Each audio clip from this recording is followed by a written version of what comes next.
Bienvenue à tous, vous trouverez dans cette vidéo une méditation guidée selon les techniques et les enseignements donnés par Paramahansa Yogananda. Ces enseignements sont basés sur des vérités universelles et n'appartiennent à aucune religion en particulier. La tradition yogique dont ils sont issus les met au service de l'humanité tout entière.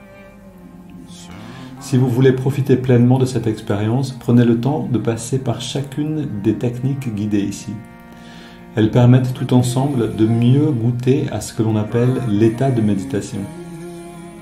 Cette vidéo contient également une technique de préparation à la méditation appelée Yogoda, qui sert à la fois à nous recharger en énergie et à développer la perception de celle-ci. Pour apprendre cette technique, ouvrez la liste de lecture « Apprendre Yogoda ». Selon la tradition transmise par Yogananda, un chant précède immédiatement la méditation afin d'orienter nos pensées et nos sentiments vers une fréquence propice. Pour sauter cette introduction la prochaine fois ou pour aller directement au début de la méditation guidée, voyez les repères indiqués dans la description de la vidéo ou dans la barre de lecture. Si vous appréciez le contenu de cette vidéo, vous pouvez nous aider en vous abonnant et en ajoutant un pouce. Ananda Francophone vous souhaite une belle méditation.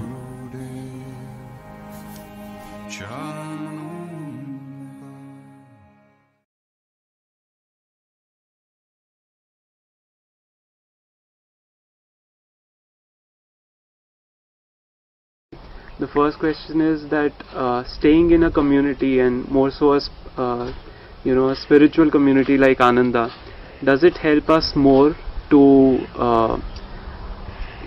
grow spiritually more than staying individually in the cities and even working in corporate organizations?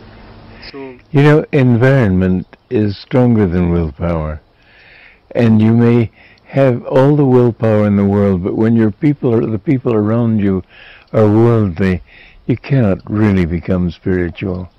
If your boss is that way especially, but also your co-workers. When you live in a spiritual community like Ananda, you find that their consciousness helps you to change. It's not only that when you are in a down mood, their up mood lifts you. Is that their kindness, their cooperation, their sharingness, all of this, you notice that the people at Ananda are all kind. Somebody was there for 2 weeks at Ananda village recently.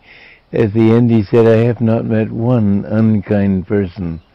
That kind of influence is very strong, and it helps people very much. I really, in the medieval ages, people, when they wanted to seek God, entered monasteries for that reason. Well, nowadays we can do the same thing. I've started these spiritual communities where people may have children, or they may be monks, or whatever they are. They can still, and still do, seriously seek God. We only want those who are here to seek God. And if people are not harmonious, then we ask them to leave. So we find that this community is an enormous help spiritually. Many, many times people have said to me, thank God for Ananda. Swamiji, I agree completely. Thank God for Ananda for me also. Thank you so much.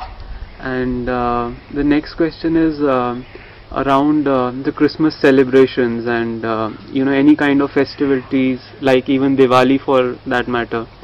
When we have these social celebrations, how do we remain inward, because people will be constantly interacting at that time? Well, you can't be in Samadhi and enjoy Christmas, let's face it. That not many people are in Samadhi. Spiritual events like Christmas and Diwali and so on, they help to uplift the spirit. And Christmas, therefore, has always been a celebration we have looked forward to through the years. It helps to bring the spirits, if not inward, upward. Okay. What kind of, for people who work in communities, when we are doing our daily activities, a lot of people do it as service, but what kind of quality should we try and develop when we are doing them? Like, we should have, you see, there are two on the spiritual path, the most important thing is to get rid of the ego. The thought that I'm separate from you, the thought that I'm separate from God. We have to get rid of that thought because we are his dreams. We're all a part of his consciousness. But this thought that I'm Joe and you're Mary, you're John and she's Mary and so on, that's what keeps us separate. Now when we take, we emphasize the ego. When we give, we de-emphasize the ego. So service is a very important thing on the spiritual path because it's a matter of serving. When people work at Ananda, they don't think of it just as work. They think of it as giving. That's why Jesus said, it is more blessed to give than to receive. Blessed because blissful. If it weren't for the work that we do, we would become not so spiritual. So, and an advice probably after a day-long work, when people have done something like this, towards the end in the night, how should we introspect what we did and what we need to do? Well, the main thing after work is to meditate. Introspection is an important part of meditation, but the main thing of our meditation should be to offer ourselves to God. Introspection is...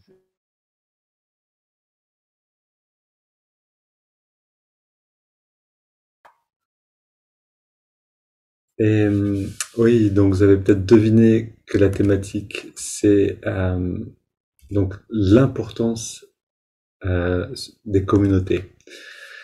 Le fait de vivre en communauté. Alors je blaguais à l'instant, on habite ensemble parce qu'on se retrouve tous les matins, mais d'une certaine manière, on se retrouve si régulièrement que peut-être plus régulièrement qu'avec nos amis proches. On se voit chaque jour. Et ça, c'est aussi la magie de Zoom et d'Internet. C'est-à-dire que même si on est loin l'un de l'autre, le fait de méditer, nos esprits ne connaissent pas cette distance et peuvent se retrouver dans cette communauté d'âmes et méditer ensemble. Swami Kriyananda expliquait les yugas, donc les périodes temporelles comme ça, par lesquelles l'humanité passe, la conscience qui monte, qui descend, qui devient matérialiste, puis qui se réélève et qui devient spirituelle, et expliquer que maintenant, dans notre âge actuellement, c'est la distance qui devient transcendée. C'est le chemin de cette période temporelle maintenant, c'est d'aller au-delà de la limitation des distances. C'est vraiment ce qui se passe pour nous, c'est qu'on n'est pas aux mêmes endroits, et pourtant, on communie d'une certaine manière chaque jour intérieurement, ensemble, en groupe, avec cette dimension. Alors, juste quelques mots. Donc ça, c'est l'importance aussi de la communauté. Swami Kriyananda disait dans ce texte, alors est-ce que j'ai oublié ce que je voulais dire? Non, ça va me revenir. On est à la minute 4:50, oui, c'est ça. Que oui, il parlait de l'importance de se retrouver ensemble pour méditer ensemble. Et enfin, je veux dire de vivre ensemble. Il parlait de la communauté Ananda en général. Et je parlais avec une amie, l'une d'entre vous récemment à propos de vivre dans une communauté, aller dans une communauté, passer du temps là-bas. Et c'est intéressant parce que comment décrire l'effet de vivre ou de passer 1 semaine, 2 semaines, 3 semaines, même juste quelques jours dans Ananda, c'est difficile à décrire, mais c'est quelque chose qui rejoint la subtilité de l'effet d'un mantra ou de la présence d'un saint. C'est vraiment très similaire, je dirais ça. C'est-à-dire qu'on est, par exemple, près d'Ama. Pour moi, j'ai vraiment dans cette expérience-là, parce que je l'ai vécu plusieurs fois. J'ai passé 1 mois avec elle, j'ai passé 3 mois, puis j'ai passé à nouveau, peut-être 6 mois à peu près. Et à chaque fois, on rentre dans cet endroit-là, donc que ce soit Ananda, et c'est vraiment la même chose. Il y a quelque chose à Ananda qui rejoint tout à fait ça, ou que ce soit près d'Ama, on est dans un environnement où les gens sont ensemble, dans un mouvement ascendant de l'esprit. Et donc ça nous pousse ça nous pousse vers le haut. Il y a vraiment quelque chose comme ça qui se passe. Alors on s'en rend pas compte sur le moment. On rentre dans l'endroit et on s'en va avec quelque chose d'intéressant ici. Mais c'est quand on ressort de l'endroit que on voit, et pour moi c'était vraiment frappant quand j'étais en Inde chez Amma, je ressortais et je me disais, mon Dieu, qui j'étais avant d'arriver là, qui je suis maintenant, quelle est la différence? Et j'ai essayé de comprendre. Et je me rappelle, on n'était pas encore ensemble avec Alba, et elle me connaissait avant que je rencontre Amma, puis elle m'a connu après, et elle me dit, qu'est-ce qui s'est passé? qui, qui est-ce que tu es devenu? Il y avait vraiment une différence, et finalement, c'est pour chacun d'entre nous le grand cadeau de ces communautés, et je l'ai senti très clairement en allant à Ananda aussi, c'est on rentre dans un champ, on pourrait dire, de conscience, puisque c'est vraiment ça en fait, hein, la conscience n'a pas de limite temporelle, mais quand comme pour nous maintenant, quand des personnes se retrouvent pour vivre ensemble, méditer ensemble, pratiquer ensemble, travailler dans le service des intéressés ensemble, ça crée un champ de conscience, et quand on rentre à l'intérieur de ça, et ben on est dans ce mouvement-là. Alors si c'est un mouvement qui élève, on va s'élever avec, on va en ressortir et on va avoir tout d'un coup une vision différente du monde. Et si c'est un champ qui abaisse, et ben on va en ressortir et on va se sentir comme pollué. Donc ça peut arriver aussi, je parle pas ici d'Ananda bien sûr, mais de d'endroits où la conscience est simplement orientée vers le monde, mondaine, dans ce sens-là. Alors oui, c'est décisif de passer un temps à Ananda. On va vous proposer ça à vous, à tous ceux qui voient cette vidéo en ligne sur YouTube. Écrivez-nous si ça vous intéresse. On est en train de voir si on va pouvoir organiser une sorte de séjour à Ananda Assise, donc en Italie, en juin. Ce sera aussi l'occasion d'aller découvrir Assise, qui est un endroit merveilleux en fait, qui a interpellé Yogananda, Yogananda lui-même, donc dans les années 40 je crois, est venu à Assise aussi, donc il a passé un temps ici en Italie, il est venu en France, il est venu un peu partout en Europe, et il est venu à Assise précisément, parce que il le disait lui-même, Saint François, c'est son saint patron. Je sais pas exactement ce que ça veut dire, mais il avait une affinité particulière avec Saint François d'Assise. Et ce lieu, en effet, rayonne. C'est intéressant, hein, quand on est à Assise, même sans aller à Ananda, je veux dire, il y a tellement de personnes qui sont engagées dans la spiritualité assise, il y a une histoire tellement particulière que on traverse la ville et ça nous travaille. On est dans un champ d'énergie ascendant. C'est vraiment intéressant à vivre. Donc voilà, ça c'est ce qu'on veut aussi vous proposer. Donc ça sera en juin si ça se passe, ça dépend de combien de personnes peuvent venir, on le fera à partir d'un certain nombre de personnes, et donc si ça vous intéresse, voilà, vous qui êtes maintenant là avec moi en live, je vais de toute façon vous écrire un mail, j'ai vos mails, vous allez pouvoir me répondre. Ceux qui verraient cette vidéo sans nous connaître directement par Zoom, et que vous sentez un élan pour venir, pas de souci, écrivez-nous et on va en parler aussi. Ok, c'était une petite introduction à la thématique aussi de cette semaine, donc l'importance de la communauté spirituelle. On va se lever maintenant.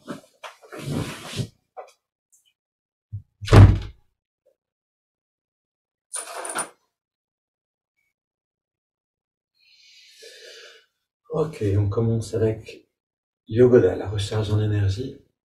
Esprit infini, recharge notre corps avec ton énergie cosmique, notre mental avec ta concentration et ta détermination, notre esprit avec ta sagesse et notre âme avec ta joie toujours nouvelle.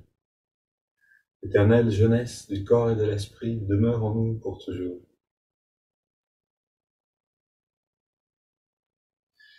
Et allons dans la pratique. On peut garder les yeux fermés pour être bien intériorisé. Premier mouvement.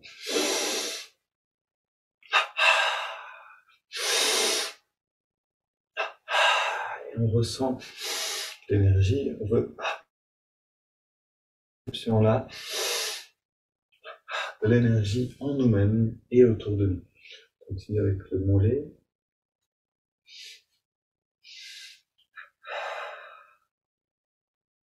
cheville, et de l'autre côté.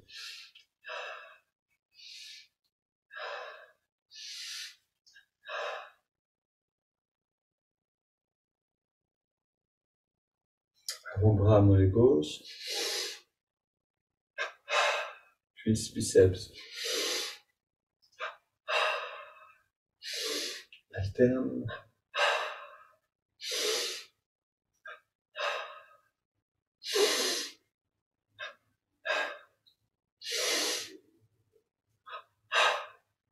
L'autre côté.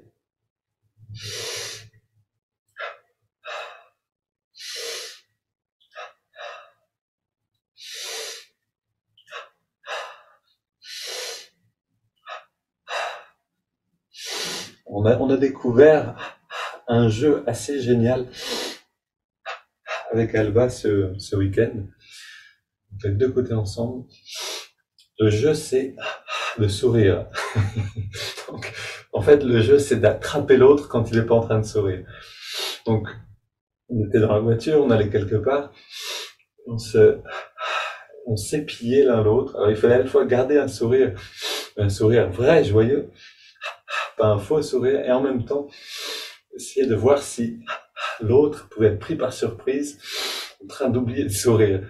Et c'était vraiment intéressant à quel point ça nous élevait, en fait, intérieurement. On va continuer, fesse gauche, poitrine gauche et droite. Et donc, vous pouvez en faire un élément de la pratique. C'est-à-dire vraiment, pendant qu'on est dans cette pratique, est-ce qu'on peut garder une ambiance joyeuse à l'intérieur, qui rayonne vers l'extérieur par un léger sourire. Bas du dos à gauche et à droite, puis le milieu du dos. Et le sourire est vraiment un élément essentiel aussi. C'est-à-dire que si on veut que la spiritualité, la méditation puisse, le haut du dos à gauche et à droite, puisse rayonner vers l'extérieur, c'est le moyen le plus direct de rayonner, de communiquer la joie intérieure vers l'extérieur. Alors oui, on a besoin de se réentraîner à sourire, à retrouver la joie et à la maintenir. On va contracter le cou 3 fois.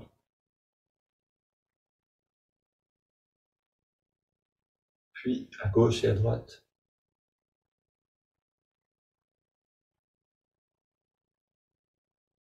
Et la nuque en redressant la tête.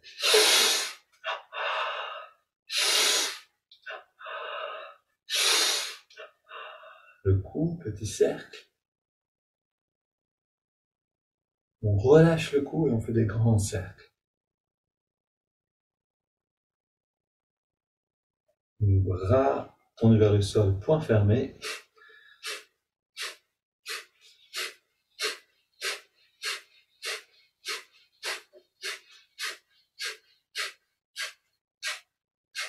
Ok, main sur les hanches. Un cercle ici, en engageant les muscles.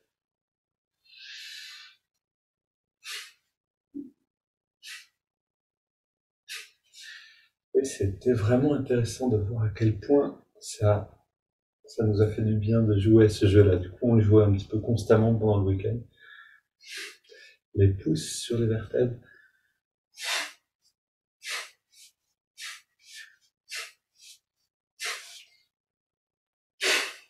Twist du haut.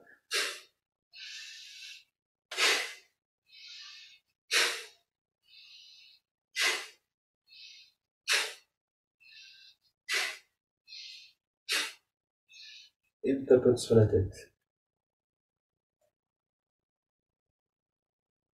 C'est intéressant parce qu'au début, sourire, ça nous paraît presque surfait. On ne sait pas pourquoi on devrait sourire sans raison. Et ensuite, quand on s'est habitué à sourire parce qu'on se sent joyeux à l'intérieur, ça nous paraît bizarre de ne pas sourire. C'est comme si on s'habituait à une ambiance.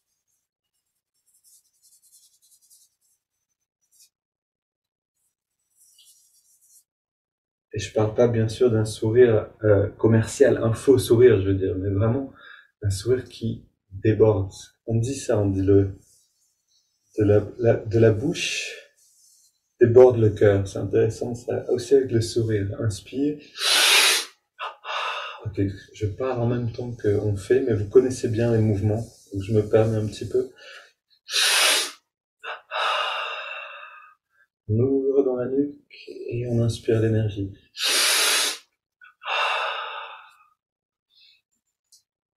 Les biceps à gauche et à droite.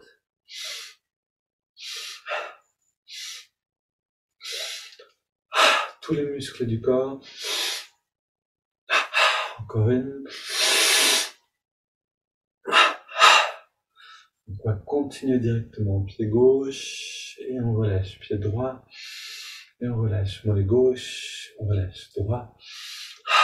Cuisse gauche, cuisse droite. Face gauche, face droite. Bas du ventre et haut du ventre. Avant-bras gauche, bras droit. Biceps gauche et droit. Poitrine à gauche et à droite. Le cou. Toujours les 4 directions, gauche, droite, devant, derrière. Puis maintenant, pied gauche, on ajoute le pied droit, le mollet gauche et droit, cuisse gauche, cuisse droite, fesse droite, bas du ventre, haut du ventre, avant-bras gauche et droite, biceps à gauche et à droite, la poitrine, double inspire, tous les muscles. Relâche le cou, relâche la poitrine à droite et à gauche, biceps droit et gauche, avant-bras droit et gauche, haut du ventre, bas du ventre. Fesse droite et gauche, cuisse droite et gauche, mollet droit et gauche, pied droit, pied gauche. Double inspire. Encore une. Une petite pause. Inspire les yeux fermés, détendus. On garde l'air dedans, on détend bien les muscles. Et on expire par la bouche. Et on ressent un instant. Ok, puis on va continuer avec les haltères. On va juste accélérer légèrement, c'est-à-dire simplement faire 2 répétitions.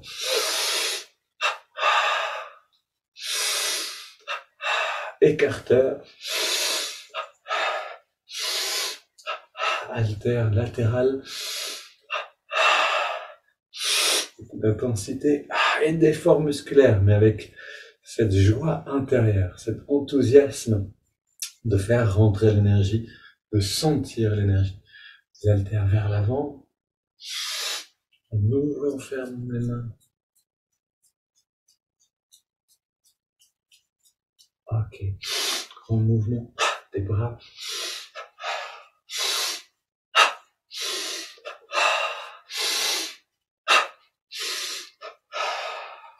On inspire, on soulève avec le bras gauche devant et droite.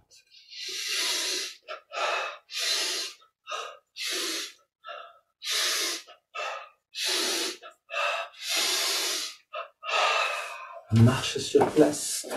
Je suis positif, énergique et enthousiaste. Et là, oui, on a ce sourire sur le visage. On court sur place.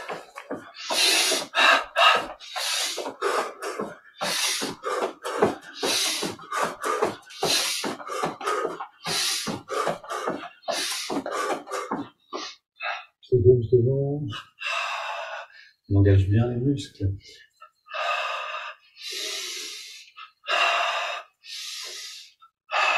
Soulève derrière. Soulève devant. Quand on inspire, puis on vide les poumons. Faire rentrer le ventre.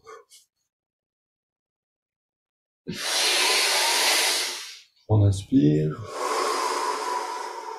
Va et vient. On pousse aussi vers l'extérieur. Grande inspire et on recommence. Et je voulais dire donc on fait rentrer beaucoup, mais on fait aussi sortir beaucoup le ventre. Ok, on se redresse. Bras devant. C'est parti.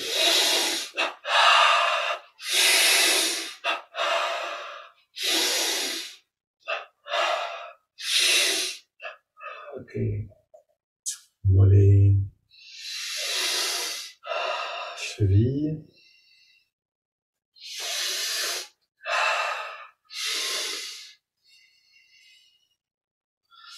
puis les hanches, 2 mouvements, là,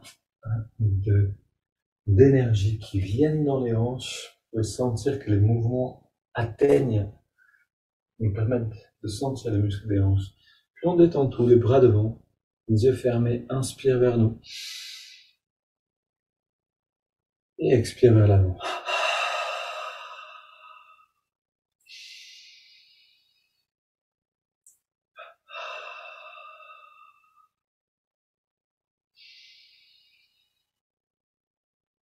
Voilà, on va dans cette intériorisation déjà, c'est-à-dire qu'on sent non plus seulement le corps physique, mais on sent notre rayonnement d'énergie.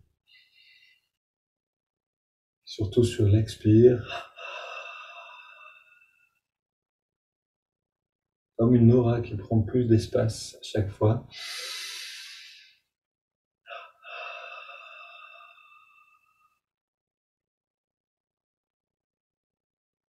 On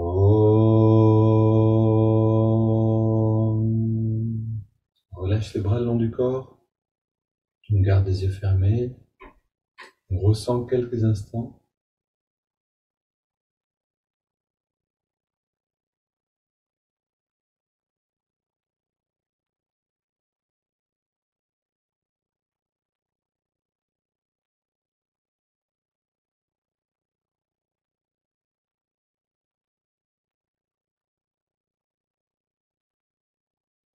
On fait le plein de cette perception, vraiment comme si on rassemblait un nectar. Cette perception, c'est ce qu'on cherche aussi avec Yogoda. Alors, installons-nous pour méditer.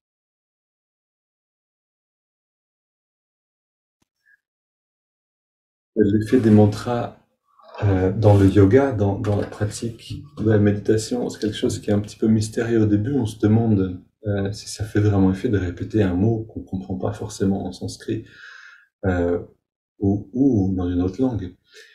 Et je voulais simplement dire que, de mon expérience, c'est un petit peu comme quand on va dans une communauté spirituelle. Il y a un parallèle ici, c'est-à-dire quand on en ressort, on sent qu'il y a eu un mouvement ascendant. Et quand on répète un mantra, dans le moment, on ne sent pas forcément des choses. Mais le fait de le répéter, crée ce mouvement ascendant à l'intérieur de nous. Et quand on est ensuite dans peut-être dans une action dans la vie de tous les jours, après la méditation ou après la répétition du mantra, tout d'un coup, on sent il y a quelque chose d'autre ici. Il y a une luminosité à l'intérieur de nous qui a changé. Donc, pour vous, voilà, partager un petit peu cette expérience, puis aussi vous encourager à pratiquer ces mantras avec confiance et à explorer par vous-même. Qu'est-ce que ça fait vraiment? Alors, au début, c'est bien de les pratiquer. Si on répète un mantra juste 3 fois, on va pas forcément sentir grand-chose. Pourtant, déjà, il y aura un effet sur le mental. Mais si on le répète pendant un quart d'heure, 20 minutes, une demi-heure, et ensuite on regarde ce qui se passe, et pas seulement juste en le répétant mécaniquement, mais en essayant de peut-être même voir, de garder l'attention ici, et puis de voir les mots du mantra en même temps. Ça va donner une force plus forte, encore une intensité à cet effet du mantra. Ok.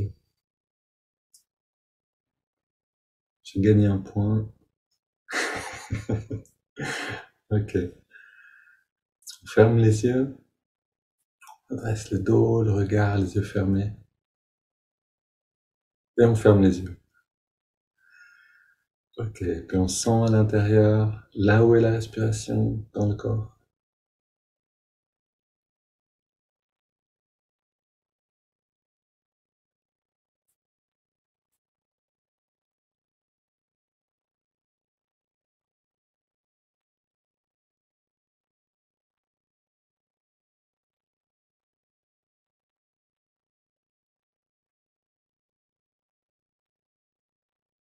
Et on ressent dans la poitrine.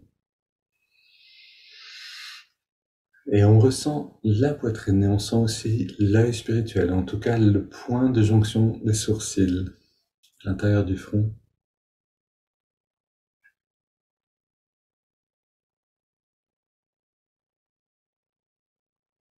Et quand vous pratiquez un mantra, ce qu'on appelle mantra japa, la répétition d'un mantra, si vous pouvez garder votre attention à la fois ici pour émettre le mantra et dans le cœur pour recevoir l'énergie de la conscience que réveille le mantra en nous, que le mantra nous rend accessible, voilà, c'est quelque chose qui va nous aider aussi.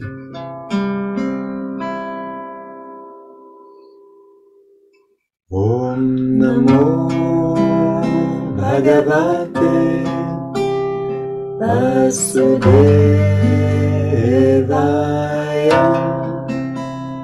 Om Namo Bhagavate Vasudevaya.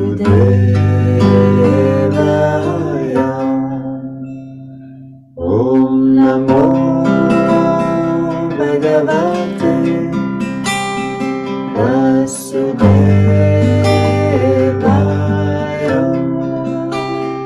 Om Namo Bhagavate Vasudevaya.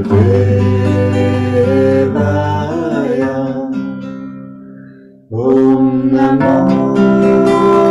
Bhagavate Vasudevaya.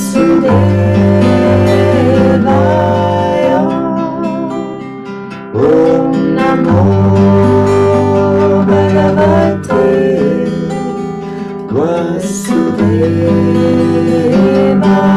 Vasudevaya.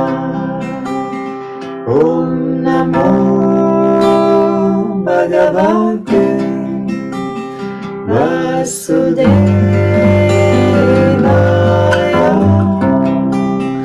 Om Namo Bhagavate Vasudevaya.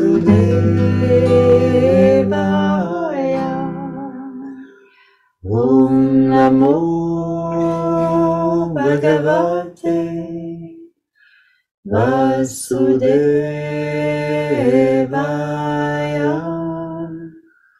Om Namo Bhagavate Vasudevaya.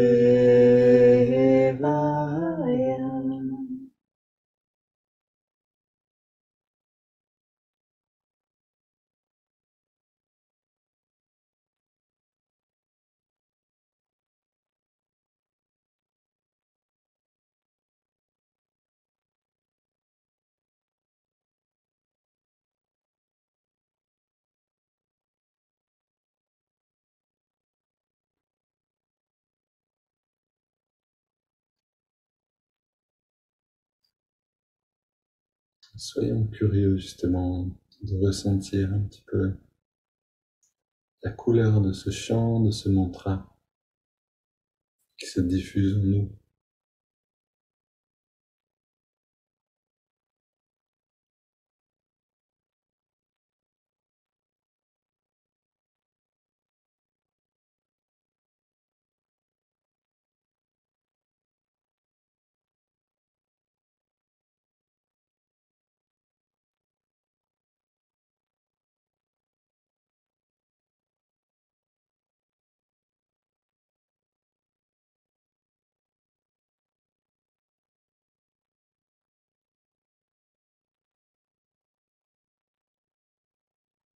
Et puis on respire profondément. J'inspire, le ventre ressort. La poitrine prend de l'ampleur, les épaules sont repoussées vers le haut et à l'expire, chemin inverse, le ventre rentre à la fin.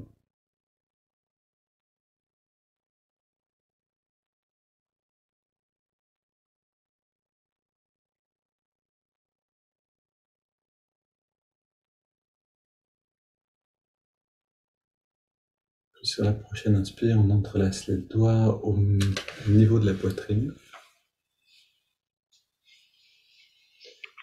Expire, on pousse les mains vers l'avant, on arrondit le dos.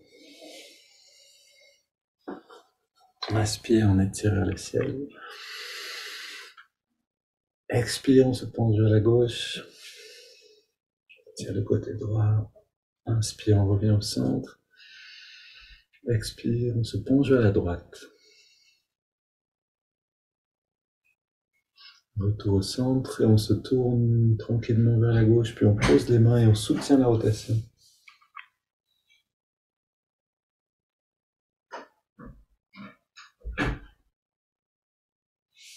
Et retour au centre, inspire, on étire vers le ciel. Expire, on se tourne vers la droite.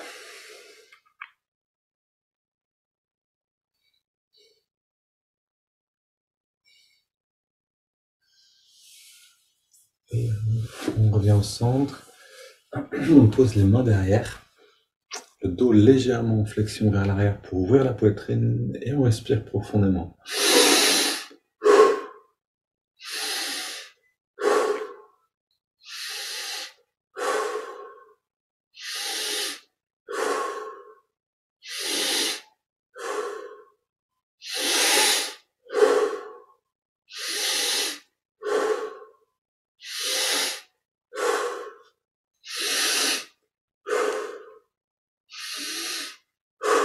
On augmente maintenant l'amplitude de chaque respire.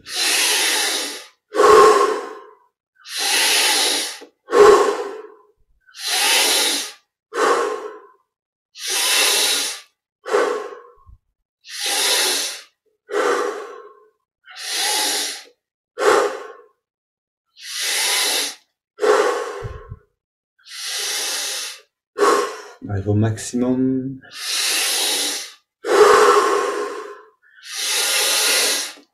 Et maintenant, on veut saturer le corps en oxygène et en énergie.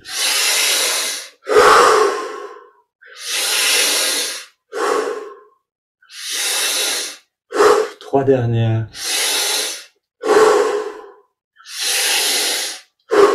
Dernière. Et on vient au centre.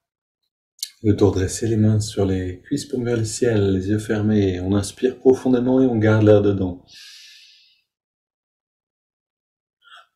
Les poumons pleins, on retient le souffle en détendant bien tous les muscles du corps le plus possible. Comme un plongeur qui s'apprête à plonger, puis on laisse l'air sortir par la bouche, sans faire d'effort, et on rentre à l'intérieur. On s'arrête simplement de respirer.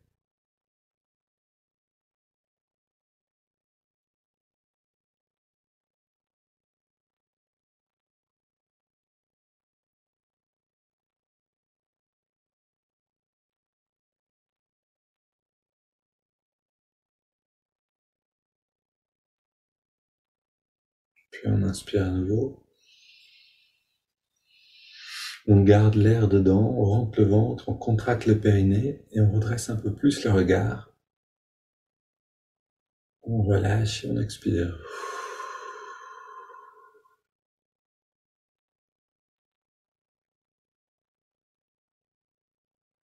Et on laisse le corps respirer à son rythme. On est simplement présent, détendu et on ressent comme un palier pour habituer notre conscience à sentir tout ça.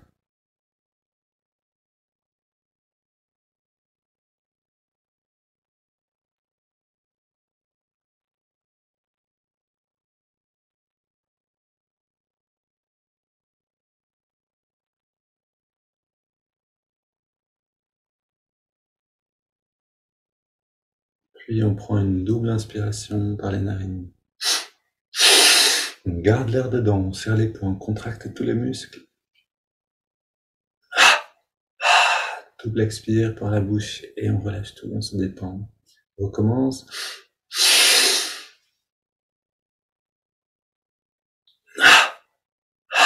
Voilà, sentez cette intensité dans les muscles et ensuite cette détente. Encore une fois.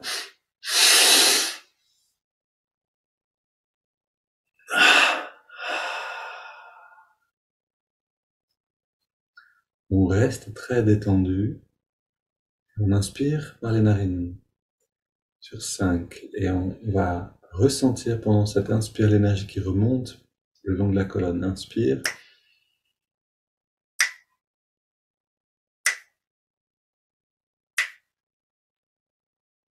On garde l'air dedans. On sent l'énergie qui vient jusque dans le lobe frontal. nourrir l'œil spirituel. Expire. On sent cette légèreté de la conscience qui se diffuse à travers tout notre être. Inspire. On retrouve le mouvement ascendant. On essaie de mieux le sentir. On garde l'air dedans.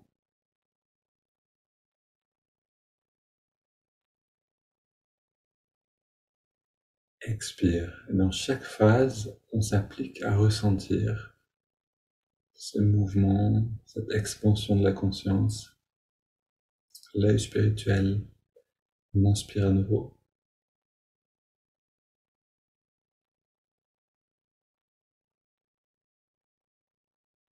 On garde l'air dedans.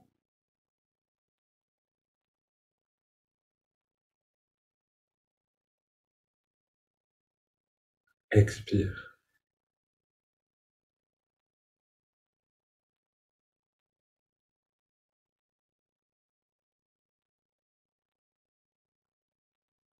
Inspire.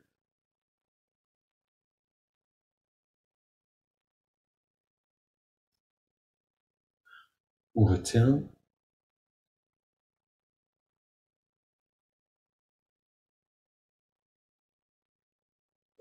Expire.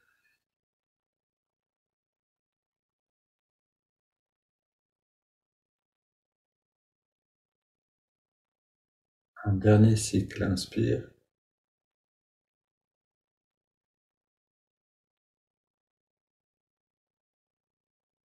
On garde.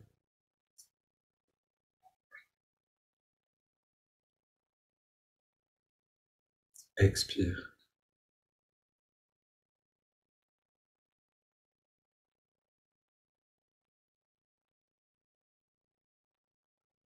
On prend une grande inspiration par les narines. Maintenant, on laisse le corps respirer de lui-même.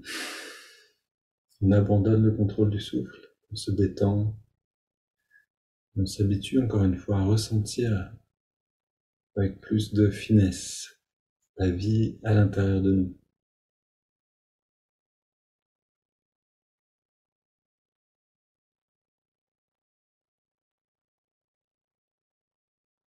Et la vie à l'intérieur de nous, elle est multidimensionnelle. On a le corps physique, on a le corps d'énergie, on a le mental, on a ce corps de béatitude, on pourrait appeler ça comme ça, le corps de conscience. On regarde, qu'est-ce qu'on peut sentir aujourd'hui de tout ça?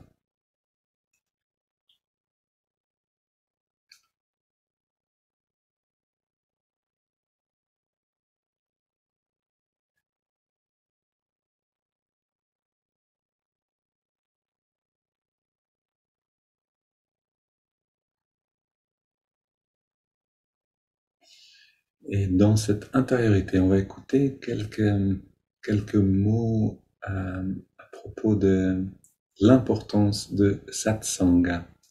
Satsanga, sangha ça veut dire la communauté, le groupe, et sat c'est la vérité, la réalité, ce qui est vraiment. Et donc satsanga signifie le groupe, la communauté d'aspirants spirituels, c'est-à-dire de ceux qui marchent vers la vérité. Et un enseignant qui s'appelle Sri M dit régulièrement que si on ne crée pas une satsanga, si on ne rejoint pas une communauté de ce genre, alors c'est Dur Sangha qui va prendre le dessus, c'est-à-dire une communauté de gens qui recherchent les plaisirs du monde. Et on a vraiment ces deux mouvements en fait. La conscience, elle connaît pas beaucoup d'options, soit ça s'élève, soit ça descend. Alors cette sangha, cette communauté est très importante pour plusieurs raisons. On va écouter donc ce texte pendant cette semaine qui nous parle un petit peu de cette importance. Le magnétisme. Et avant de commencer, je voudrais juste clarifier ce mot en français qui peut paraître étrange. Le magnétisme, en fait, dans le sens vraiment d'un aimant. c'est-à-dire dans un aimant attire, parce qu'il a une force magnétique. Le magnétisme spirituel d'une personne, c'est en fait l'intensité dans laquelle son énergie est dirigée vers l'esprit. On pourrait dire vers le haut, ici vers l'œil spirituel. Donc, l'importance de la communauté spirituelle, le magnétisme. Lorsque des personnes spirituelles se réunissent, en particulier pour méditer, elles augmentent le magnétisme de toutes les personnes impliquées, c'est-à-dire littéralement l'intensité ou la force spirituelle de toutes les personnes présentes. Yogananda a appelé ce phénomène la loi de l'échange vibratoire invisible.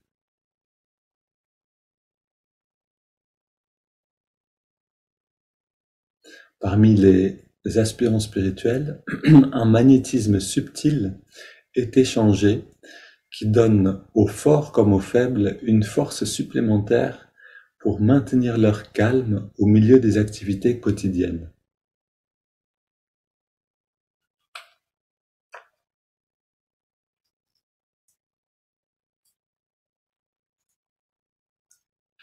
Je relis tout le passage. Lorsque des personnes spirituelles se réunissent, en particulier pour méditer, elles augmentent le magnétisme de toutes les personnes impliquées. Yogananda a appelé ce phénomène la loi de l'échange vibratoire invisible.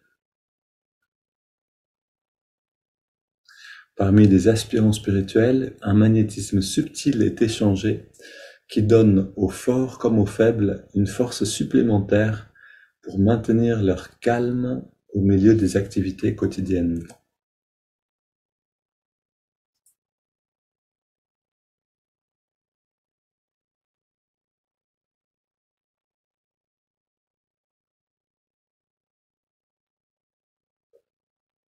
Et voilà quelque chose que on peut ressentir par ces méditations quotidiennes, ces méditations en groupe tous les jours.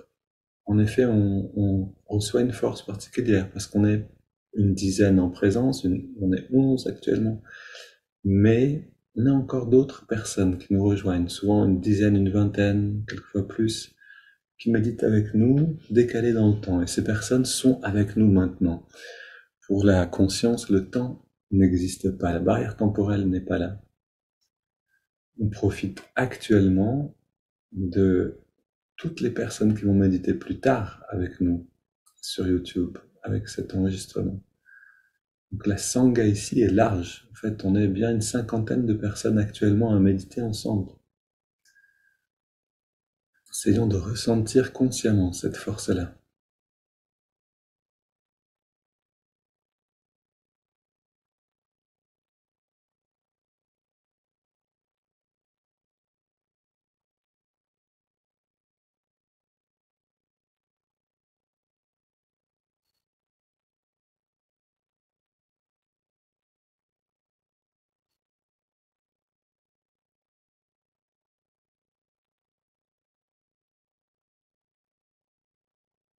De cette manière, on peut ensuite, plus tard, rentrer dans la journée en ayant eu l'essentiel, c'est-à-dire notre premier contact, notre première rencontre se fait avec des personnes qui cherchent à élever l'esprit.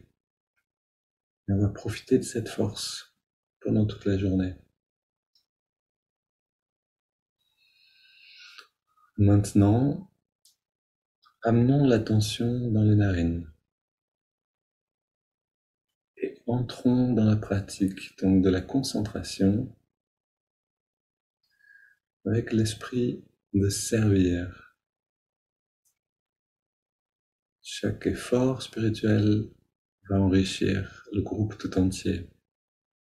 Je vais être enrichi de l'effort de chacun. On ressent la fraîcheur de l'inspire, là où on sent l'air le mieux dans les narines, et la tiédeur de l'expire.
Puis on ajoute le mouvement de l'index de la main droite.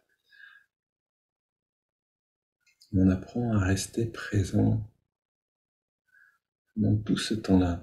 À chaque inspire, l'index revient un petit peu vers la paume de la main. À chaque expiration naturelle, on relâche l'index, mais surtout, on relâche toutes les tensions dans le corps, tous les muscles.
Fraîcheur, tiédeur, détente totale.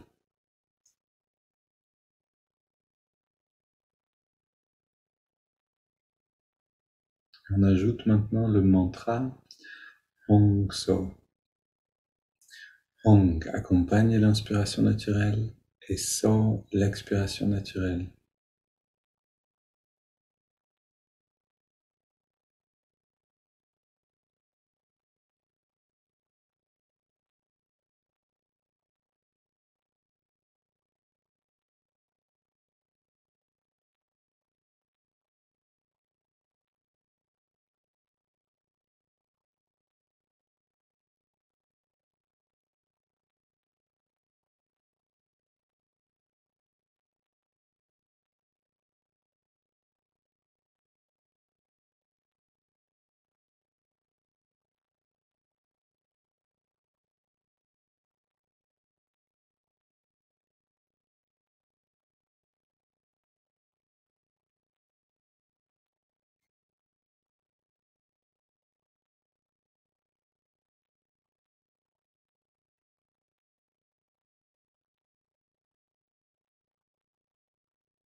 Essayons d'être entièrement là, dans nos trois techniques, et ce qu'elles nous apportent d'intériorité pendant encore 1-2 minutes.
Puis on prend une grande inspiration. On expire en 3 fois. On arrête un instant de respirer pour toucher à la paix intérieure qui est derrière la respiration.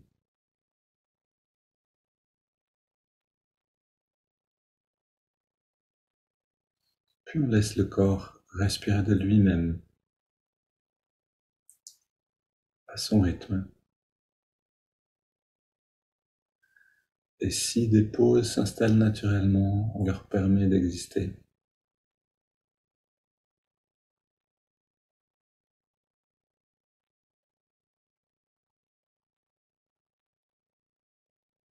On abandonne les techniques, observation du souffle, mantra, mouvement du doigt. On ressent à l'intérieur ce bien-être qui se répand, qui rayonne depuis l'œil spirituel jusque dans chacune de nos cellules.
Et en laissant ce bien-être s'épanouir pleinement, et même déborder au-delà du corps matériel, du corps physique.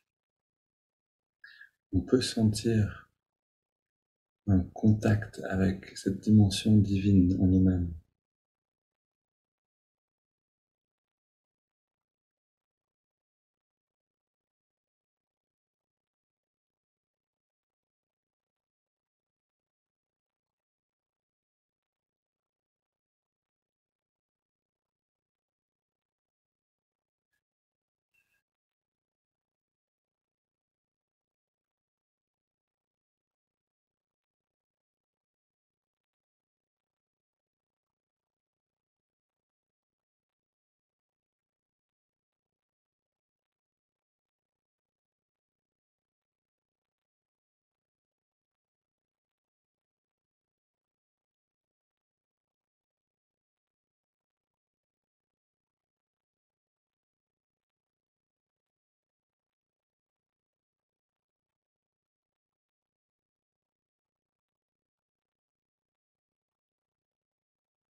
Comme toujours, je vous propose de continuer, prolonger ce temps qui véritablement nous transforme. Si je peux sentir ce bien-être qui ne dépend pas de quelque chose d'extérieur, alors ma conscience change petit à petit. C'est ce que je vais rechercher dans ma vie seulement. Je vous souhaite une belle journée. On se retrouve demain.